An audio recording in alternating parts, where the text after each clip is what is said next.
Soy Roberto. A los 22 años fui invencible. Tenía poder, dinero, respeto. Mi nombre abría puertas, cerraba bocas, hacía que hombres adultos evitaran mis ojos. Ahora tengo 71 y trabajo en una panadería amasando pan en silencio. Nadie me reconoce. Nadie me tiene miedo. Nadie quiere ser yo. Pasé 49 años en prisión, salí hace 2, y descubrí algo que ningún libro de autoayuda puede enseñarte. Algo que solo se aprende cuando lo pierdes absolutamente todo, y descubres que lo invisible es lo único que no pueden quitarte. Esto no es una confesión de arrepentimiento, es una lección de lo que significa ser verdaderamente invencible. Lo que estoy a punto de contarte cambió completamente cómo entiendo el poder, la fuerza, y qué significa realmente ser intocable. Porque cuando eres joven y tienes poder, crees que eres invencible. Crees que tu nombre te protege, que el dinero te guarda, que la gente que te teme nunca te traicionará. Yo creía eso. Creía que nada podía tocarme. Y entonces, una noche de octubre, a los 32 años, todo lo que construí se derrumbó en menos de 5 minutos. No fue heroico. No fue una batalla épica. Fue una traición silenciosa. Un hombre que sabía mis movimientos.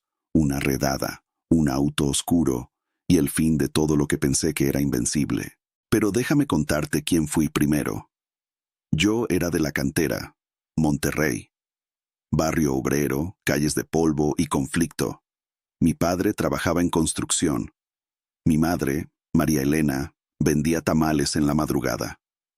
Tuve un hermano, Javier, 2 años mayor que yo. Crecimos viendo cómo el mundo respetaba el poder más que cualquier otra cosa. El que golpeaba más fuerte, el que tenía más dinero, el que podía decir que no. Yo aprendí esa lección rápido. A los 16 empecé a mover dinero. A los 19, mi padre me dio un anillo de plata viejo y me dijo algo que nunca olvidé. Hay poder que todos ven y poder que solo tú sabes que tienes. No entendí esa frase hasta que fue demasiado tarde. Luego me rodeé de hombres que hacían lo que yo decía. Hice dinero, mucho dinero, pero era el poder visible, el que todos veían. El punto ciego es lo que crees que es tu fortaleza. Yo creía que mi fortaleza era la lealtad de mi gente, el miedo en los ojos ajenos, el dinero que llegaba en bolsas. Pero eso no era fortaleza, era dependencia. Dependa de que otros me vieran, de que tuvieran miedo, de que continuara siendo relevante en ese mundo de sombras. Eso era mi punto ciego. No veía que había construido toda mi identidad sobre arena, que cualquier cosa que se basa en que otros la respeten puede desaparecer cuando otros dejan de mirar.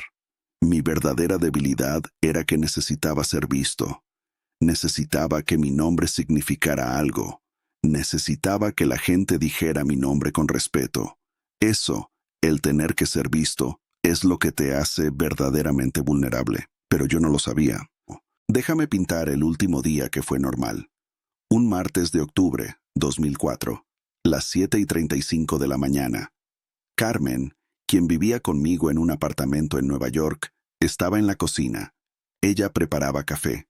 Recuerdo el sonido del tostador, el periódico aún en la puerta, mi celular que no dejaba de sonar. Sobre todo, recuerdo que ella me ofreció una cucharada de su taza de café con un gesto exacto, idéntico al de mi madre. Las manos pequeñas, la forma en que alzaba la taza. Yo estaba angustiado pero trataba de ocultarlo. Había algo que no era correcto. Informantes, promesas rotas, hombres que desaparecían. Javier no había respondido en 3 días. Esa mañana miré por la ventana del apartamento y vi gente que no debería estar allí, pero no comí casi nada. Solo miré hacia la calle, y entonces sucedió. Pequeño. Ridículamente pequeño. Un hombre de confianza, alguien que conocía mis movimientos exactos, vendió esa información. No fue una batalla. No fue una batalla porque no sabía que ya estaban ahí. La puerta se abrió. Armas, voces. Todo muy rápido. Lo que es interesante es que mi primer pensamiento no fue pánico. Fue un pensamiento estúpido. Esto no es posible. Yo controlo esto. Yo soy intocable. Pero lo intocable no existe cuando la otra persona tiene un arma y la ley detrás de ella. Me tiraron al piso, frío del concreto en la cara, y en ese momento, mientras sentía el acero de las esposas en las muñecas, comprendí que todo lo que creía me hacía invencible. No me hacía invencible en absoluto. Años atrás, tuve oportunidades para desaparecer. Colombia, Miami, Canadá. Hombres me ofrecieron papeles falsos, rutas de escape, pero no fui. ¿Por qué? Porque no podía imaginar un mundo donde no fuera el hombre más poderoso que conocía, porque mi invencibilidad dependía de estar aquí, de ser visto, de que mi nombre continuara significando algo. Pasé años eligiendo la amenaza de una caída sobre la seguridad de la desaparición. Esa es la trampa. Cuando todo tu poder es visible, necesitas defender tu relevancia constantemente. No puedes irte, no puedes rendirte, no puedes pasar desapercibido. Tienes que estar ahí, siendo visto, siendo temido, hasta que no puedas estar ahí más. Y entonces, cuando no puedes, descubres que ese poder nunca existió. Era solo ilusión. El viaje a prisión es lo que nunca imaginé. Las celdas. El sonido de las puertas de metal cerrándose. Ese sonido que será el más definidor de tu existencia durante casi 5 décadas. Metálico. Definitivo. Como una guillotina que cae y dice, tu vida anterior terminó. Aquí comienza otra cosa. Los hombres adentro no me reconocieron. Mi nombre no significaba nada. Fui solo otro prisionero. Otro cuerpo en un espacio pequeño. Lo que aprendí en el año 5 fue brutal. Un hombre más joven que yo, más fuerte, más desesperado, me golpeó. En la celda, sin razón excepto que podía, y nadie vino a vengarse por mí. No porque no quisieran, sino porque mi nombre, mi poder, mis conexiones, todo eso terminó cuando la puerta se cerró. Dentro, yo era invisible, y eso fue lo primero que empecé a entender. Antes de continuar, si esta historia te está haciendo pensar en algo que estás construyendo en silencio, en algo que nadie ve, cuéntamelo en los comentarios después. No para que yo lo vea, para que tú lo veas. En el año 10 recibía visitas. Mi madre, María Elena, venía cada 3 meses. Se sentaba del otro lado del cristal, vieja, envejeciendo rápido. Le hablaba a través del teléfono y veía cómo los años me comían viva. Su voz se hacía más pequeña cada vez. Hablábamos de cosas sin importancia. Mi trabajo en el taller de carpintería, su salud, mi hermano Javier, que fuera ahora era dinero a través de sobornos y visitas de abogados. Ella nunca me preguntaba sobre lo que pasó. Nunca preguntaba por qué terminé ahí. Solo venía, solo miraba, y veía que su hijo, que alguna vez fue invencible, ahora era un hombre a través del cristal. En el año 15 dejaron de venir. Mi madre estaba muy mayor, muy enferma. Las visitas se hicieron imposibles. Los teléfonos eran lo único que quedaba, y cada conversación era la misma. Estoy cansada de esperar, Robertito. Eso es lo que decía. No cansada de vivir, cansada de esperar, cansada de que su hijo estuviera en un lugar donde ella no podía alcanzarlo. La última vez que hablé con ella fue un jueves de mayo.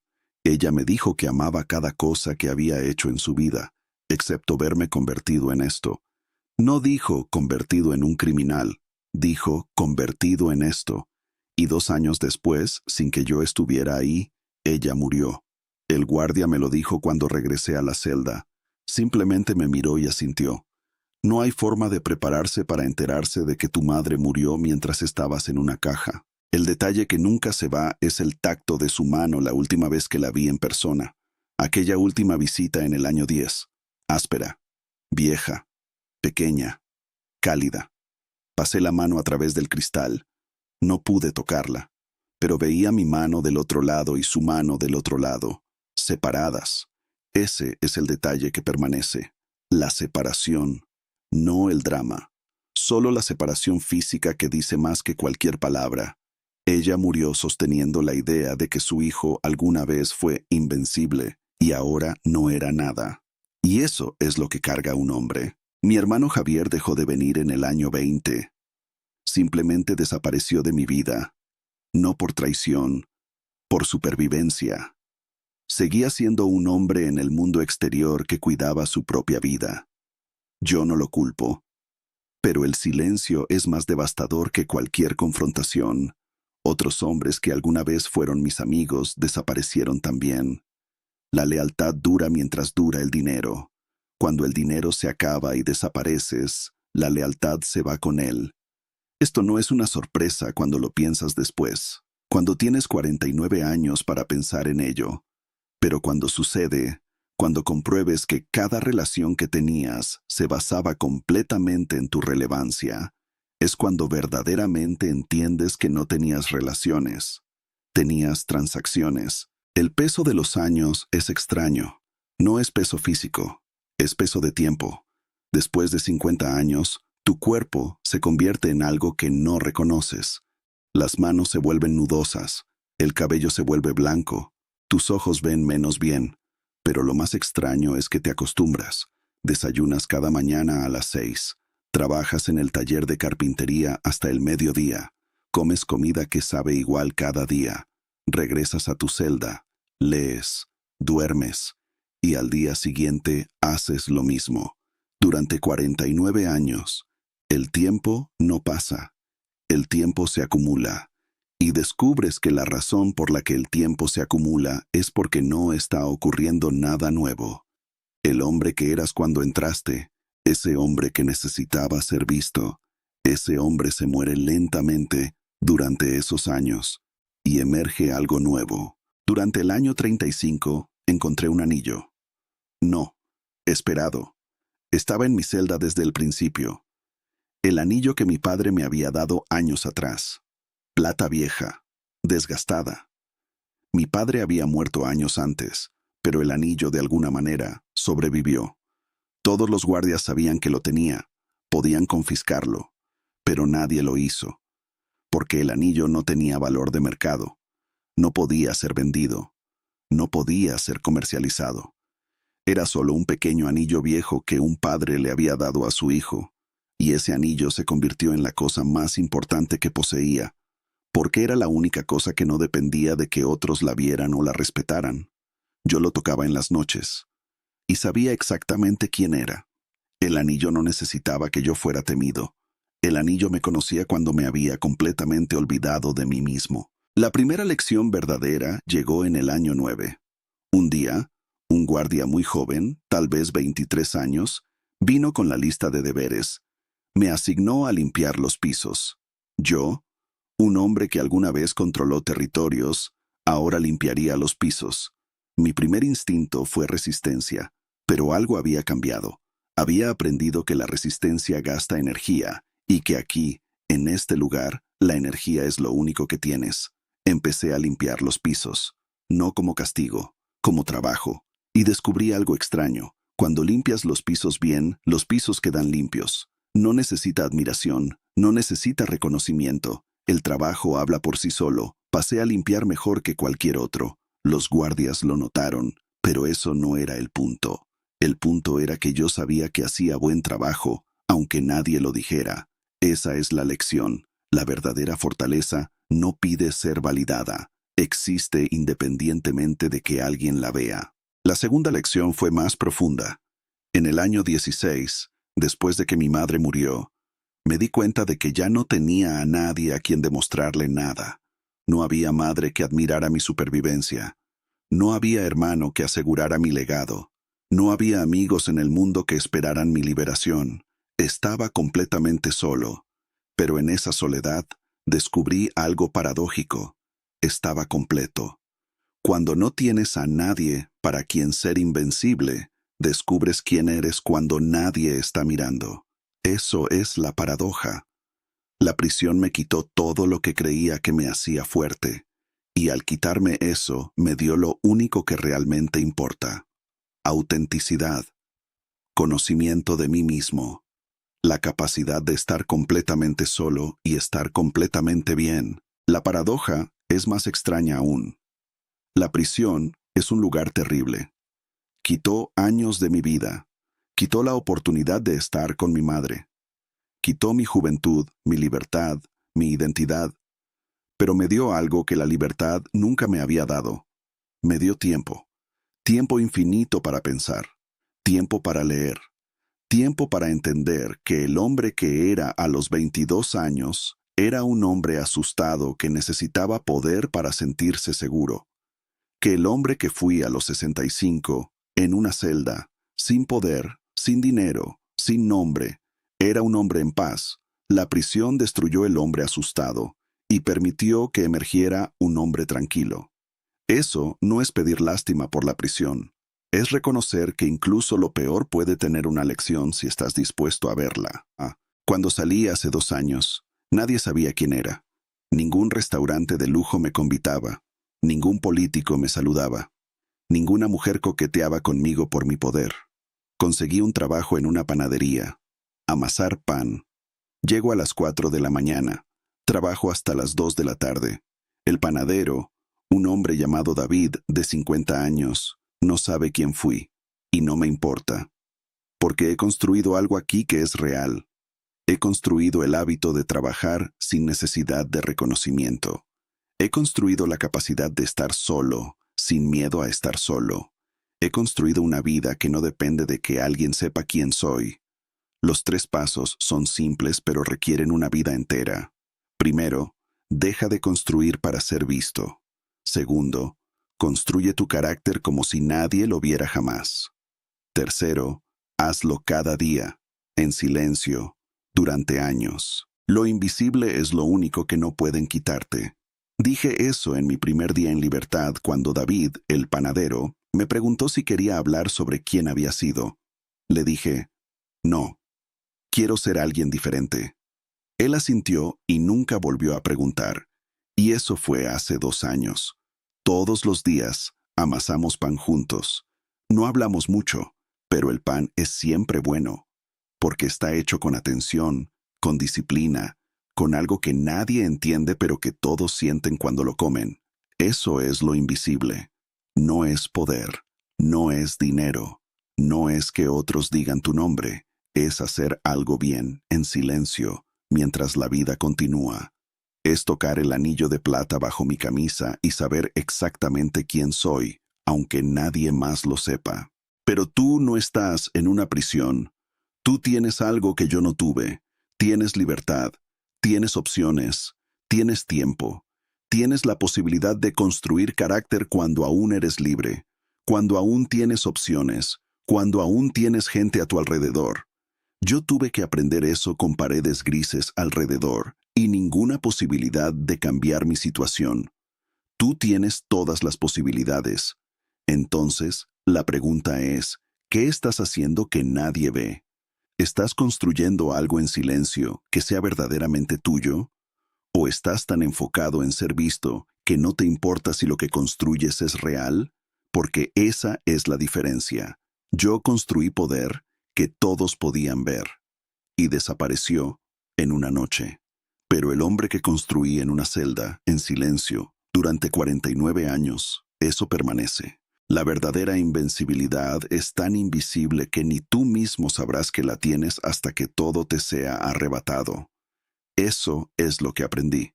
Cuando tienes poder visible, crees que eres invencible, pero eres frágil.